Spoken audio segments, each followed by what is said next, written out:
Et ce sera un sujet, une fois n'est pas coutume, rugbalistique. Alors, je vais le dédier à mon pote Toff, ça lui parlera.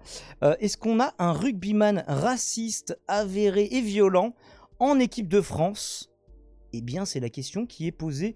En l'occurrence, il s'agit de Chalureau. Alors, on va commencer par Amélie Oudéa Castéra, qui est, alors je pense, la ministre... Radio. J'ai même pas vérifié d'ailleurs, faute professionnelle, qui doit être la ministre de la Jeunesse et des Sports, en toute logique, vu qu'elle est appelée à s'exprimer sur le sujet.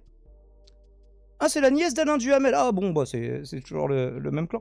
Elle est nommée ministre des Sports, des Jeux Olympiques et Paralympiques dans le gouvernement Elisabeth Borne. Ah oui, du coup, c'est plus la jeunesse et les sports maintenant, du coup, j'avais pas suivi. Bon, vous allez me dire, à chaque remaniement, ils changent le nom des ministères. Hein, donc voilà, ici, Amélie Oudéa Castéra qui est interviewée au micro de Bourdin hier sur Sud Radio. On va pas tout s'imposer. On va en regarder, je crois, c'est les 3-4 premières minutes.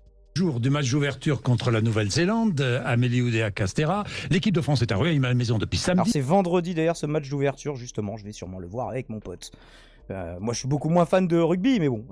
Hommage à Federico Aramburu, oui, tué par un militant d'extrême droite, un terroriste d'extrême droite, moi je le qualifiais comme ça. Hein. Vous l'avez accueilli, je crois. Absolument, samedi après-midi. Samedi après-midi, et déjà une première polémique.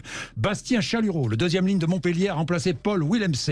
Bastien Chalureau a été condamné le 3 novembre 2020 pour violence. Montpellier, il est plus au BO. Enfin, j'ai pas trop suivi le rugby. Raciste, il a reconnu les faits. Il nie avoir tenu des propos racistes. Il a fait appel. 2 députés LFI réclament son exclusion de l'équipe. Alors, il a nié les propos racistes, pas avoir été violent avec...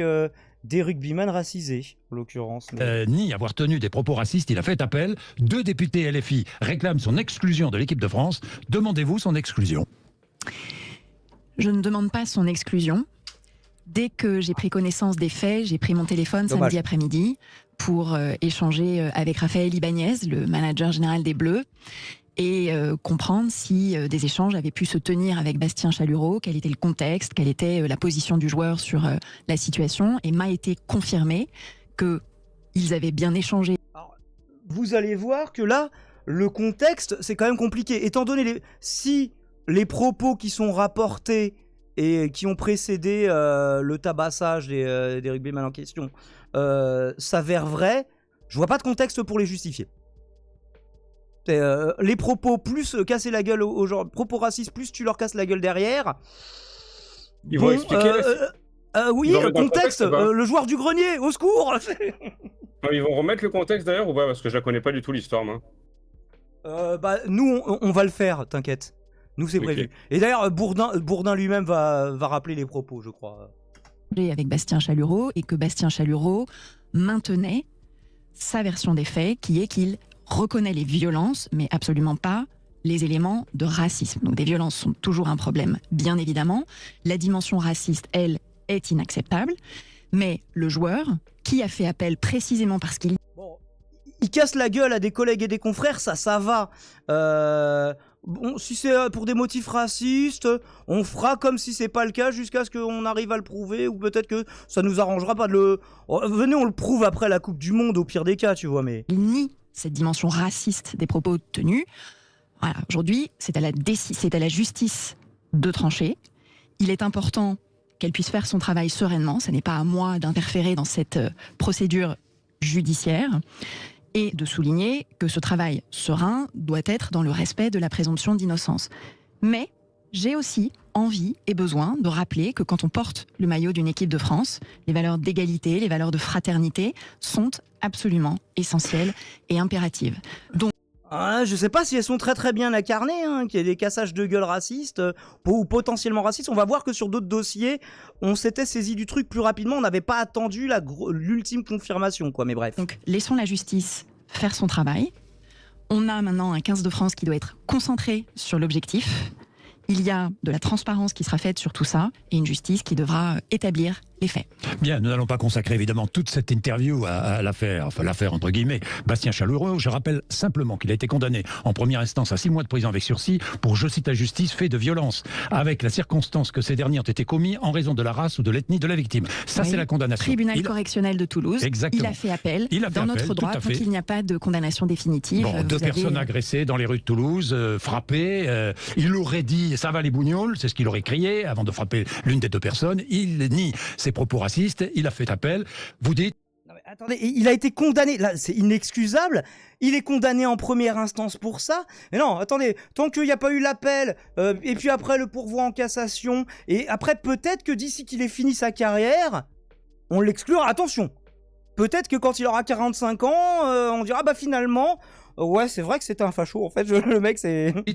pour l'instant, il peut porter le maillot de l'équipe de France de rugby. Oui, dans notre Il n'est système, pas entaché. dans notre système juridique, et je pense qu'on est tous attachés à l'indépendance de la justice et au fait qu'elle puisse faire correctement son travail. Tant que vous n'êtes pas l'objet d'une condamnation définitive, vous êtes présumé innocent. Et encore une fois, les échanges qui ont été tenus samedi après-midi confirment que le joueur continue de nier absolument et totalement ces accusations de racisme qui sont portées contre lui. C'est quand même l'occasion pour moi, voilà, Oui. de réaffirmer ces enjeux de valeur, et puis de ressouligner qu'il y a Des valeurs qui semblent particulièrement actuelles du coup. Mais Alors, bon. je tiens à signaler comme ça, je jette ça là, hein, mais Katnins, hein, s'il n'avait pas avoué, il serait toujours innocent. Ouais. Puis il y en a qui attendent pas justement qu'il y ait la 8e condamnation et confirmation de la condamnation pour dire oui bon bah peut-être qu'on va éviter de associer notre nom au sien. Du coup dans le doute tu vois, on va voir que sur d'autres dossiers ils l'ont fait. Bizarrement. Mais que pas sur celui-là. Donc écoute, je me pose la question.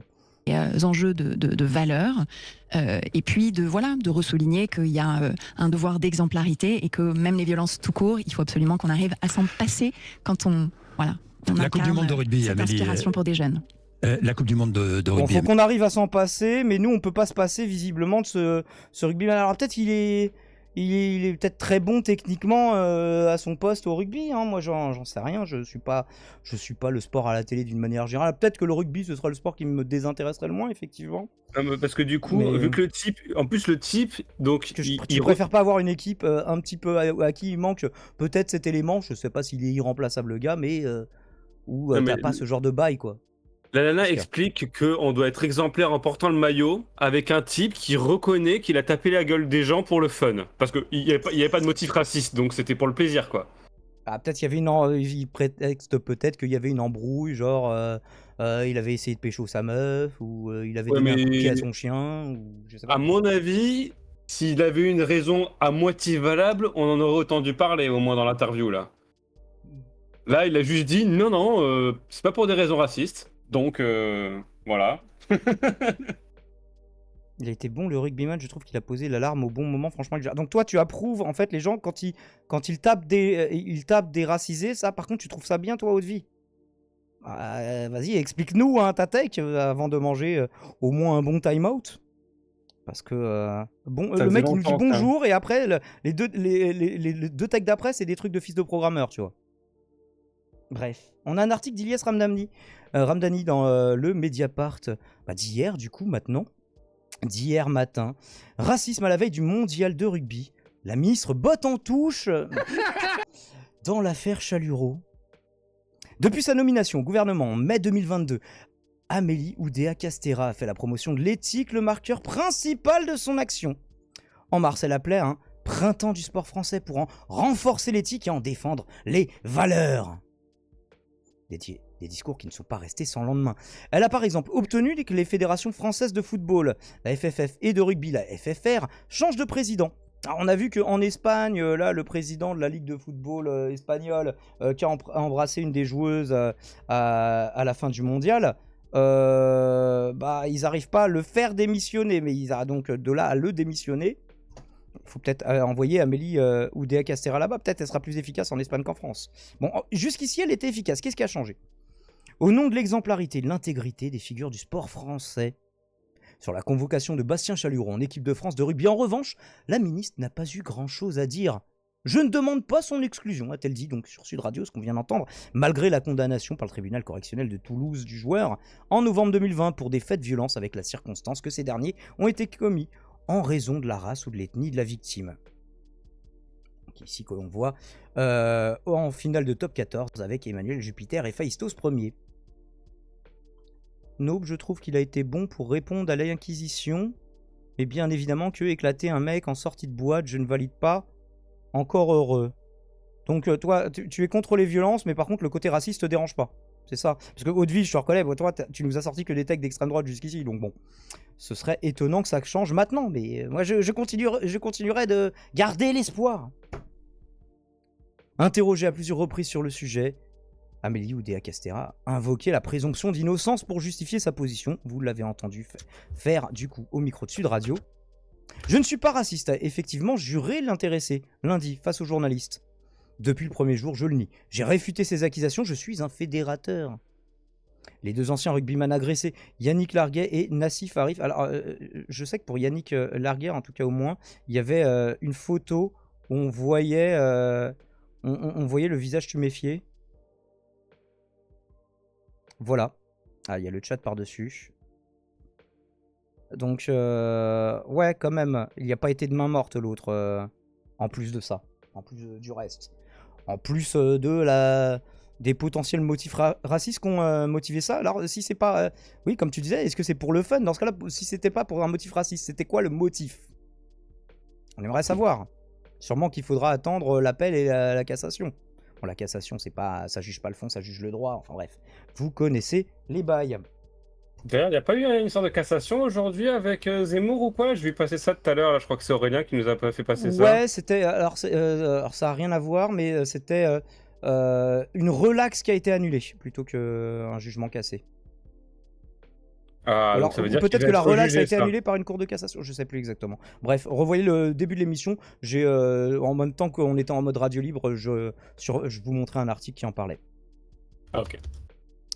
Donc Yannick Larguet et Nassim Arif ont raconté à l'audience avoir entendu Bastien Chalureau leur lancer "ça va les bougnoules" et autres insultes racistes. Je fais citer les propos évidemment avant de les agresser violemment.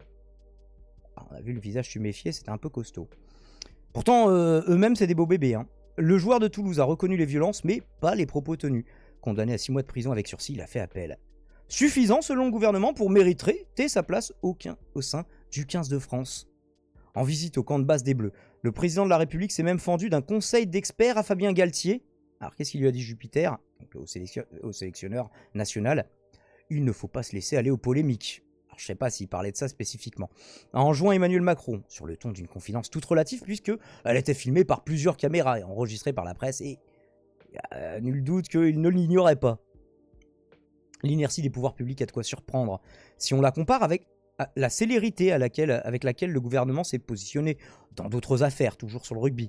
Le rugby français en sait quelque chose. Lorsque le président de la fédération, Bernard Laporte, a été condamné pour corruption fin 2022, le ministre a dégainé un communiqué cinglant pour l'appeler à se retirer. Bon, alors, c'est pas... Oui, corruption, c'est pas ouf. Est-ce que c'est pas pire que c'est pas pire la ratonnade que la corruption?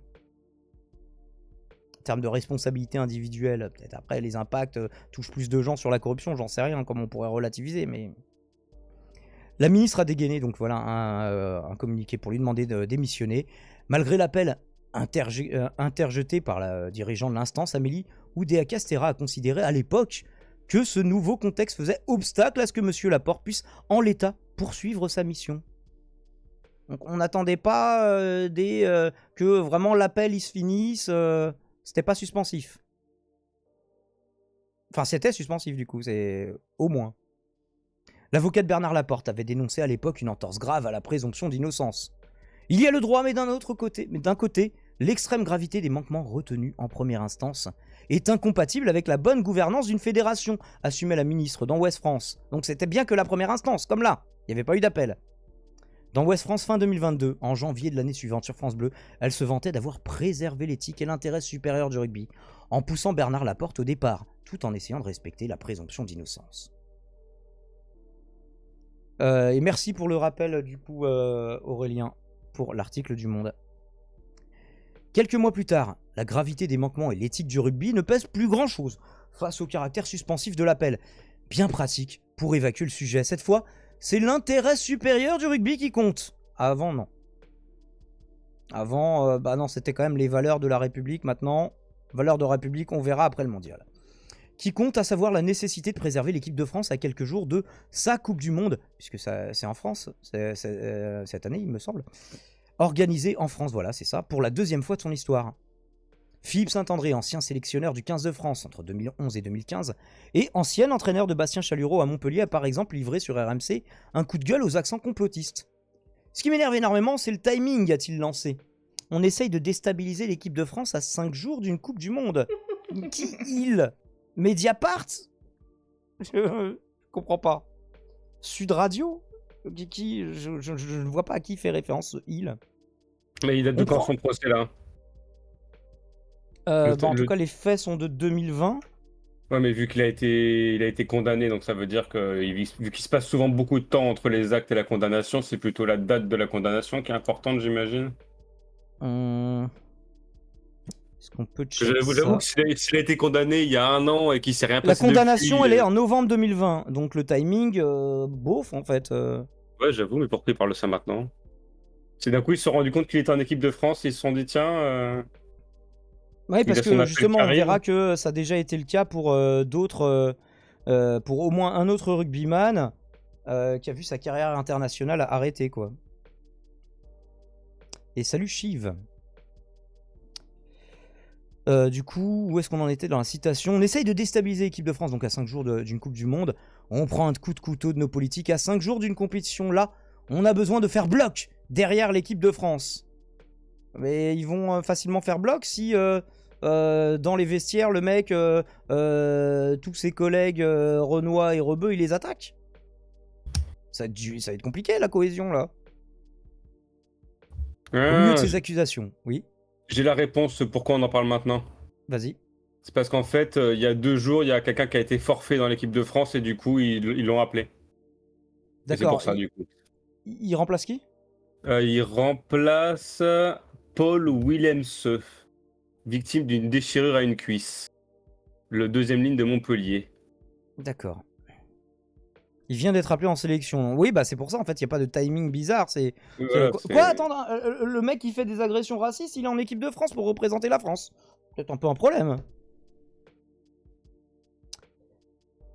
Au milieu de ces accusations, la ministre des Sports peine à cacher son embarras lorsqu'il s'agit de commenter l'affaire.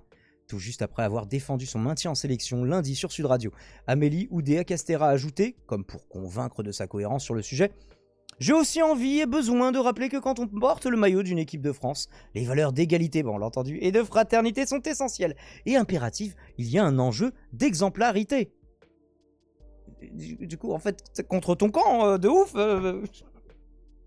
Le même enjeu d'exemplarité avait d'ailleurs été avancé par la FFR toujours, ou cette fois, pour évincer Mohamed Aouas, un autre international tricolore, après sa condamnation pour violence conjugale en mai 2023.